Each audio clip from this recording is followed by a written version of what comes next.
Почитувани представници на медиумите, ние денеска овде се собравме на еден креативен начин да покажеме што би било кога СДСМ би напишало еден отчет и како тие би го презентирале тоа. Тоа секако би бил во еден комплетен контраст од тоа што го направи ВМРО пред една недела.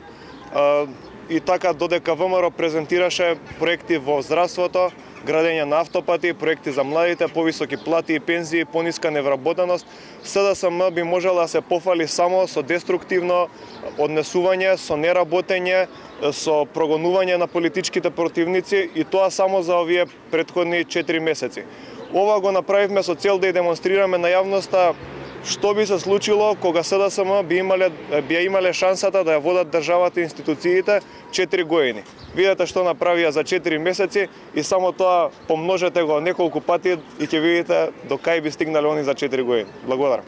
Почитувани другари и другарки, пионери и пионерки, сакам да ви се заблагодарам за вашето присуство тука и воедно да ви се заблагодарам за вашата слепа послушност што дојдовте од сите делови на нашата кутра Македонија напатена од кодошите како нас. Денес се собравме со цел пред вас, нашите членови, крвопийци, да го презентираме нашиот джелат, нашиот отчет за штетите кои ги нанесовме на БЈРМ. Затоа ќе го замолам нашиот джелат, господин Оливер Спасовски, да го презентира 4-месечното нефункционирање на едно од најважните министерства МВР при БЈРМ. Повелете джелат. Почитуван друже Заев, благодарам, од се срце ви благодарам за функцијата која што ми ја дадовте, джелат на МВР.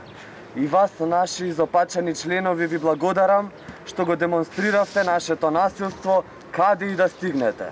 Сега сакам да преидам на главното и да ви го презентирам нашите проекти.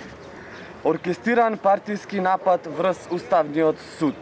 Јас, лично Оливер Спасовски, оркестрирав рушење на една од клучните институции на нашата држава. Полицијата под моја команда беше спречена да интервенира на јужната граница, за да јас можам да присуствувам на протестот пред судот, организиран од страна на нашата партија СДС-БЈРМ, каде што застанав контра полицијата, односно контра своите вработени, нарушувајќи го јавниот ред. Проект број 2. Необезбедени услови за изградба на крстот кај Бутел. Со моје одобрение беа пуштени функционери и членови на ДУИ во Бутел во урување на камен темелникот каде што е предвидена изградба на крстот.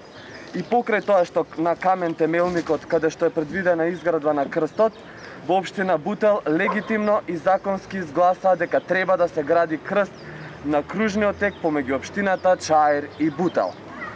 Проект број 3. Партизација на Министерството за внатрешни работи. Во склад со определбите на нашиот лидер Зоран Заев, веднаш пристапи кон остварување на ветеното, со назначување на нашите удибашки кадри на следните позиции во МВР. Јовче Ременски, сопруг на Фросина Ременска, од инспектор во Газибаба, е распределен, односно унапреден, на позиција генерален советник, инспектор во кабинетот на УБК. Горан Трајановски е назначен во Министерството за државен советник за телекомуникации и информатика.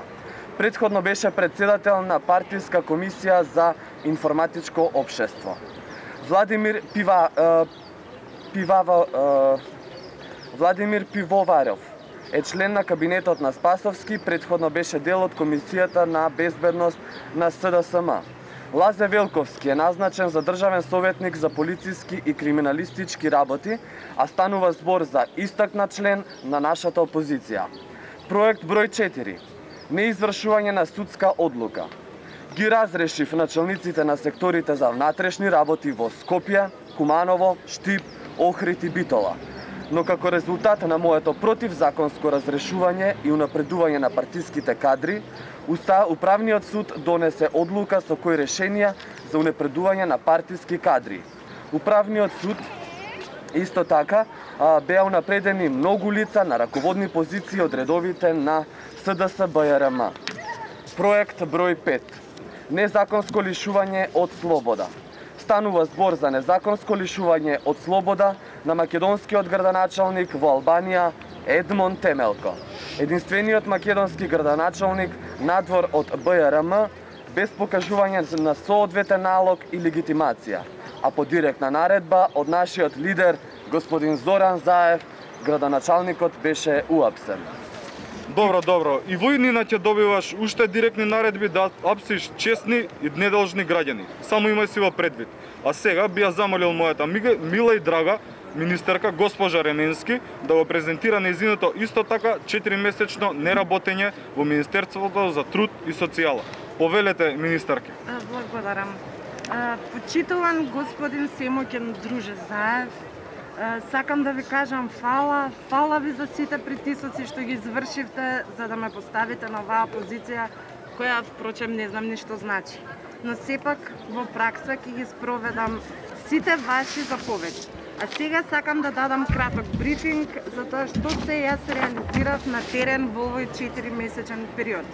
Првото нешто што го направив беше тортура врз вработените за кои сметав дека се симпатизери на власт. Овој проект е во насока на идеологијата на духовниот и лидер во сенка Бранко Црвенковски, тоест мотото или си СДСМ или не си СДСМ. Второто нешто што беше остварено од моја страна беше стопирање на сите проекти започнати во времето на ВМРО-ДПМН, а се во интерес на ранливите категории на граѓани. Со овој проект директно ја стимулирав невработеноста, а ранливите семејства ги оставив буквално на цедило. Наредниот проект кој што успешно го завршив беше разрешување на сите директори на установите и поставување на партиски војници на својата партија. Јас разрешив 15 директори на јавни установи, од кои 12 на центрите за социјална служба. Следно нешто што направив, ја именував Мила Царовска, партискиот председател на Комисија за труд и социјална политика, да има увид во службениот имејл и во податоците на граѓаните, без да биде разрешен работниот статус. Исто така, успешно допринесувам во доцнењето на градинката во општина Јегуновце. За мене, секојдневна практика се више разрешувања преку ноќ на директори на центри за социјална работа и јавни установи, поставување директори од СДСМ и непочитување на одлуките на управниот суд со кои се поништуваат моите одлуки. Иако, на противење на дел, мојот кабинет го назначив за директор на Завод на рехабилитација на деца и младинци од Топанско поле, човекот кој во 2008 со кола гордо прегази активисти на ВМРО-ДПМН, тоест високиот функционер на СДСМ, почитуваниот Љупчо Мицковски Кец. Со полнелан и без око да ми трепне, избркав од работа 44 цигани од прифатен центар за мигранти Гевгелија и вработив 36 члена на СДСМ. Ете така, друже мои, зајко како и досега, сега и понатаму, без да размислувам, ќе продолжам да ги спроведувам во пракса вашите човекозлобни идеали. Фала, министерке. А сега, драги наши членови, може слободно да си одите, од каде и да сте дошле, откако со злоба ги нахранивме вашите празни души, а за следниот отчет ќе ве повикаме во Идризово, каде што впрочем и предпоставувам дека ќе бидеме. Благодарам. Благодарам. Благодарам.